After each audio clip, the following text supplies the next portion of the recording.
What's going on YouTube? Today I got a video, I got my sales, and I also got a little mistake that I made too. So first we're gonna get to the mistake first. So what happened was I had sold a pair of Jordans on Poshmark a few days ago.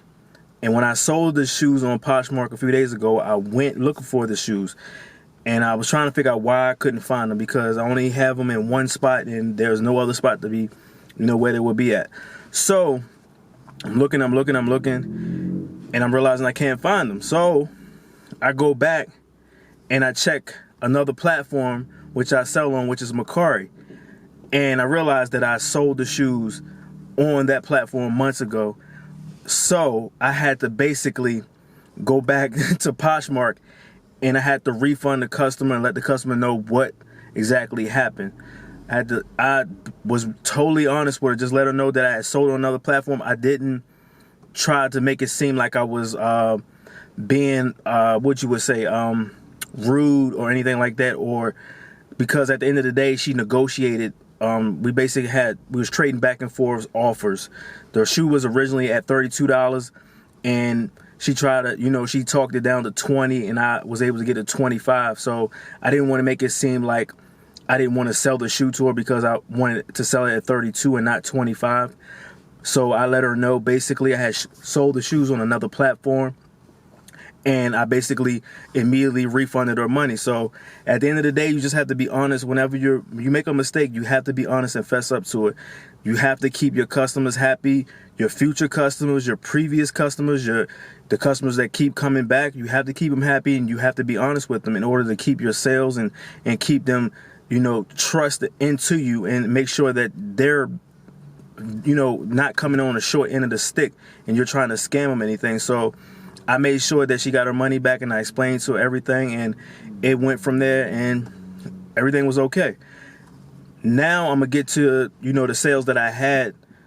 I had one sale on Poshmark, and Poshmark, like I tell people in my previous videos, that's Poshmark is really not one of my big selling platforms. Like I rarely sell anything on Poshmark. I may sell 1 or 2 items per 2 months or a month, and I have like a lot of things on there, and I do share my closet like other people do. I follow people, I like stuff, and all that. But Poshmark is just not my platform where I really sell a lot at. But I'm gonna not let you see, but the one sale that I did have was a pair of Vans I've sold, and there were a pair of regular Vans. There were red Vans with the Van logo on them, red and white. They were size 11.5. I had bought them at a Goodwill for $12 and I sold them for $36. And the person had already, I shipped them out, the person received them, and they gave me positive, very good feedback. So like I said, you always want positive, good feedback, because even if I don't sell that much on that platform, if a person sees my feedback and they see that I shipped it out, the packaging was good, it came on time, the item was described as I described it, you're going to get more people that's willing to buy products from you versus if you don't receive any feedback. So feedback, even if a person doesn't give you feedback, try to reach out to them and see if they can at least give you some type of feedback, because that helps us out as a reseller or anybody that's selling on any platform. It helps you out because customer service is always the key for customers. So if I'm selling something and if a customer goes and see my, the feedback or the reviews, and if the reviews are not good, they're probably not going to purchase from me. But if the reviews are good, they're probably going to purchase from me because of the reviews.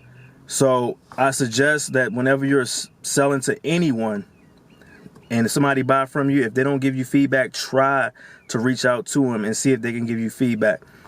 I have some other sales which were on eBay. My eBay sales are probably the ones that are probably more than any other website, any other selling besides Mercari. Mercari and Poshmark, like Poshmark for sure, I really don't sell that much on, but Mercari, it's kind of slowed down a little bit. For like the past month, it kind of slowed down. So a lot of my sales have basically been on eBay. I have sold a pair of Nike Air Max my fault, Nike Air Max ACG boots, and they were 4.5 wide. I bought those for $12 and I sold them for $41.50 plus shipping and handling, which was $8.25.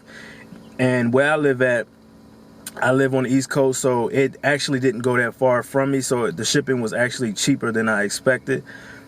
These shoes were actually in very good condition. The only thing was wrong were the shoe on the front of the toe where it was scuffed up, and I had to like do a light little sand down, and I used some Angelus black leather paint and I painted over top of it, and it made the shoe look perfectly good.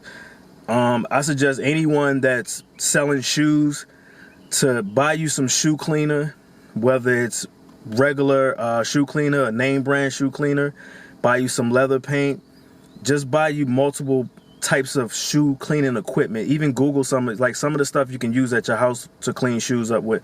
But I suggest you to get, if you're going to sell shoes, do get some cleaning supplies for your shoes. The next order that I had was a pair of Jordan Retro 9s, and these were size 4.5. These, my fault. The ACG boots were 7 wide, but the Nike, the Air Jordans Retro 9 were white university blue, and they were 4.5 wide.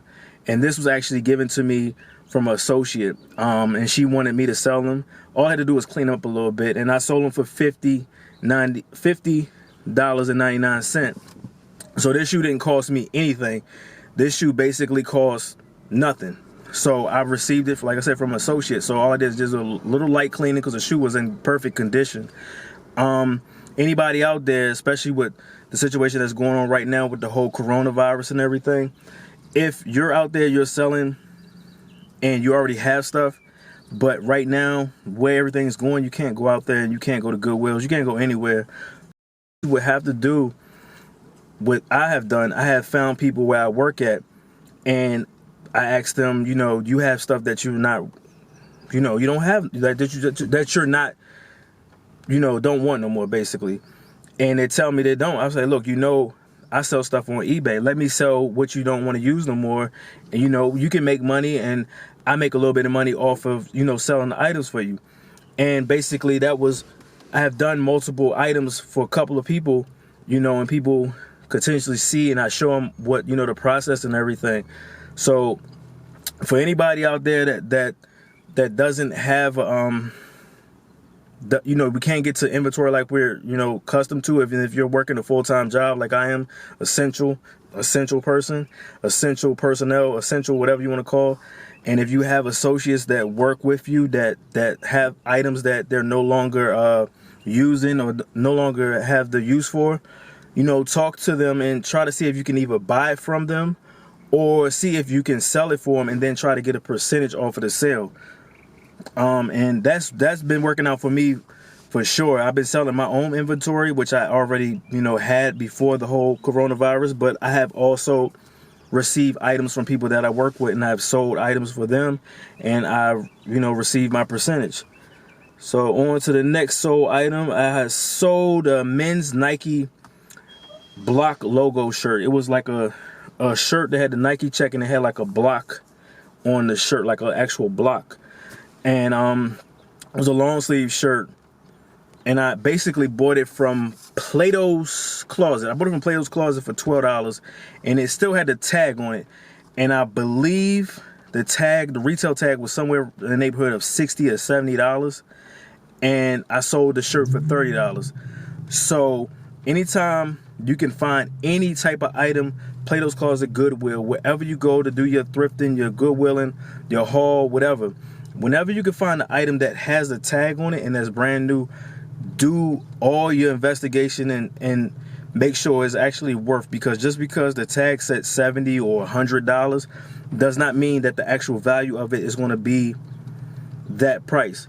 Even if you bought the whatever product it was, if it was valued at $50 and you bought it for $10, that does not mean just because you bought that product for $10 that product will actually sell for that $50 original price. It might just sell for $15. You never know. So you would have to do your investigation, your searches, go on eBay, put the product in, take a picture of the, of the item, scan the barcode, whatever you have to do. Just make sure you do what you need to do, because if you don't, you're going to buy a product that's only worth $10, and you probably can only sell it for $15 or $16, so it'd be a waste of time and it wouldn't be worth it. And another item that I sold, I had bought this a while ago. What I mean by a while ago, it was probably almost a year ago, because these were something I bought right when the actual fall of, you know, came in. So these were some humidifier filters. It was 4 of them. The brand name is Best Air H62, and I bought 4 of them, and I bought them for $1 each, and I actually sold them for $25 and free shipping. Normally I don't do free shipping because of the weight. It was very light, so I did free shipping.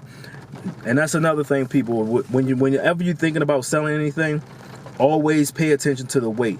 You can do free shipping on any and everything if you want to, but you will have to make sure that whatever item you're selling, you have to make sure you're getting your profit off the item, and you can kind of add the shipping in there to where it doesn't throw your profit off. Because you can sell something for $30, and if it costs you $10, and then if it costs you $10 to ship or $12 to ship, just to ship, and that's not talking about buying the box or the bubble wrap or the peanuts to put inside there, it's really like you're cutting your costs, you're cutting your profits in half, versus like your profits being double or triple. Because normally, like I said, if I buy something for $10 and I sell it for $30, I would try to make sure my profits are like double or triple almost, especially if the product is worth it. That's why I say you have to pay attention. Like, just make sure you get everything, put it in the right perspective. Like, make sure you get everything right, because once you sell something to someone, you don't want to sit there and be like, oh, okay, I bought it for 10, it sold for 30, it cost me $10 or $15 to ship it, I still didn't buy the box, I gotta put peanuts, I gotta put bubble wrap in there. Then you realize that you really didn't make too much money off of it.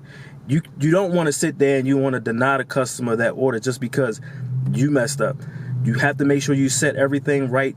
If you do everything right in front and right up front and right away and get everything done right, you will not run across this type of situation at all. So rule of thumb for anybody out there that want to resell, do all your homework first before you list the item. Weigh it, get the box, put it in there, you know, bubble wrap it, see how it fit in there, see how much it weighs total inside the box, see how much it weighs outside of the box, you know, before you put all the peanuts and bubble wrap. Because you want to know, you don't want to be underweight and thinking, you don't want to guess something weighs 5 pounds and then you find out that it weighs 8 pounds. So make sure you get everything done right away, and you won't run through those issues of losing money in a situation like that. So that's all I got for y'all today. This is my little video. Haven't been up for a while, but I'm going to be putting up more videos. Thank y'all for watching. Like, subscribe, comment.